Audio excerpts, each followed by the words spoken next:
Muslim men are allowed to marry 4 or 5 times, I think. So I actually don't see any logic in this, because I believe it's one man, one woman. That's the institution of marriage. So please clarify. Thank you. As far as polygyny is concerned, a man having more than one wife, Islam is the only religion, and Quran is the only religious scripture on the face of the earth which says marry only one. There is no religious scripture besides the Quran. I am a student of comparative religion, which says marry only one. There is no verse in the Bible, no verse in the Bhagavad Gita, no verse in the Veda which says marry only one except the Quran. If you read the Hindu scriptures in Ramayana, the father of Sri Ram, how many wives did he have? How many wives? More than one? More than one. 3 wives. Fine. Shri Krishna, according to Mahabharata, how many wives he had? Unlimited. Not unlimited. You don't know your scripture well. No. Did he have 4 wives? No. I have no idea. Not 4, not 100, not 1,000, 16,108 wives. How many wives he had? 16,108. So why can't we Muslims have 4? What's the problem? When Shri Krishna can have 16,108 wives, why can't we have 4? Further, if you read the Vishnu Purana, chapter number 24, verse number 1, it says a Brahmin can have up to 4 wives. If you read the Jewish scriptures, it gives you permission to have as many wives as you wish. If you read the Christian Bible, it gives you permission to have as many wives as you wish. If you read the Bible, Abraham had 3 wives. Solomon, how many wives he had? He had 700 wives. It is later on, the church has put a ban that Christians should marry only one, not the Bible. It is the Jewish community married more than one wife. It was in 1950 that chief rabbi passed a synod that Jews should marry only one. So it is the rabbi, not the Jewish scriptures. And according to Hindu scriptures, you can marry as many as you wish. It is the Indian government in 1954 passed a law called the Hindu Special Marriage Act. Hindu Special Marriage Act, which says Hindus should marry only one. It is not the religious scripture. It is not Bhagavad Gita. It is not Ramayana. It is not Mahabharata. It is not Veda. It is the Indian Penal Code. Now, let's analyze what does the Quran say. Quran says in Surah Nisa, chapter 4, verse number 3, marry women of your choice in 2s, 3s or 4s. But if you can't do justice, marry only one. This statement, marry only one, is only given in the Quran and no other religious scripture. It says, marry women of your choice in 2s, 3s or 4s. But if you can't do justice, marry only one. So if you want to marry more than one woman, one of the criteria of the Quran is you should do justice. If you can't do justice, you should marry only one. Now, what are the reasons, logical reasons a person can think that why has Islam permitted certain men to have more than one wife?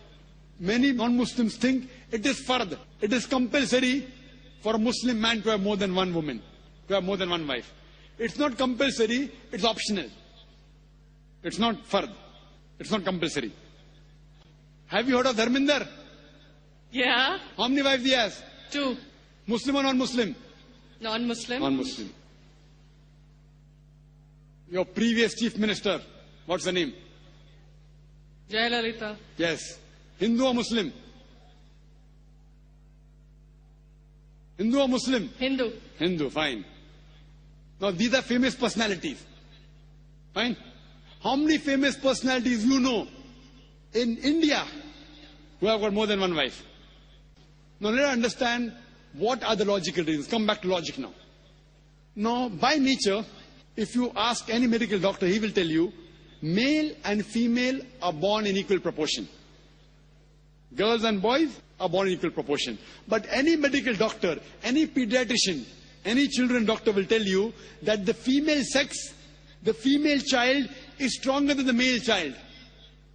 That's the reason there are more deaths in the male children as compared to female children. So in children's age itself, the female children are much more than the male children. As life goes on, there are people dying due to accidents, due to alcoholism, due to war. There are more males dying as compared to females. Today, if you analyze in the world, there are more females in the world as compared to males. There are few third world countries like India where the male population is more than the female population. And do you know why? The reason is because of female feticide and female infanticide. According to an article, a program which came on BBC by the name Let Her Die, the program was assignment. There was a British reporter by the name of Emily Buchanan. She comes to India and she says that every year in India, more than 1 million fetuses are being aborted after they identified that they're females.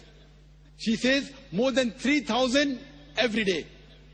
You multiply, more than 1 million every year. According to the Tamil Nadu government hospital report, she gives the statistics, out of 10 female born alive, do you know how many are put to death? 4. Sister, did you know that? Tamil Nadu, your state, your beloved state, according to the government statistics, out of 10 females born alive in the government hospital, 4 are put to death. There are billboards put in Rajasthan and here, which says that spend 500 rupees and save 500,000 rupees. You know what does it indicate? Spend 500 rupees, do ultrasonography, do amniocentesis, identify the child you're carrying is a female, abort her, and save 5 lakh rupees, 500,000 rupees. Maybe a couple of 100,000 upbringing her, and the remaining 100,000 in dowry. If you stop this evil practice in India, our beloved country, stop the female infanticide, stop the female feticide, even in India, the population of female will be more than the male population. If you see the rest of the world, if you see New York alone, there are 1 million females more than males. In USA alone, there are 7.8 million females more than males. In UK alone, there are 4 million females more than males. In Germany alone, there are 5 million females more than males. In Russia alone, there are 9 million females more than males. And God alone knows how many millions of females are more than males throughout the world. Suppose I agree with your philosophy, sister, you said, 1 man, 1 woman. If I agree with you, sister, with your philosophy, 1 man, 1 woman. And suppose my sister happens to be in America, or your sister happens to live in America. And suppose the market is saturated. 1 man, 1 woman, saturated. Yet there will be 7.8 million females who will not find life partners. 1 man, 1 woman. Now the option for these 7.8 million females is either marry a man who already has a wife or become public property. You say, Dr. Zakir, Naik, public property, such a harsh word. Sister, it is the most sophisticated word I can use. I cannot use a more sophisticated word than public property.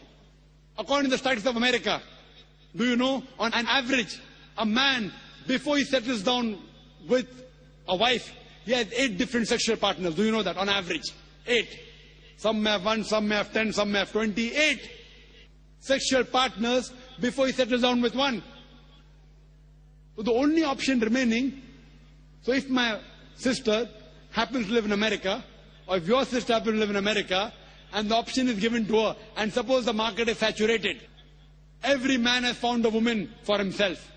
And unfortunately, if my sister, or if your sister happens to be one of the women who has not found a life partner, the only option for them is either marry a man who already has a wife or become public property. Any modest woman would opt for the first. Sister, what would you opt for your sister? Marrying a man who already has a wife or become public property?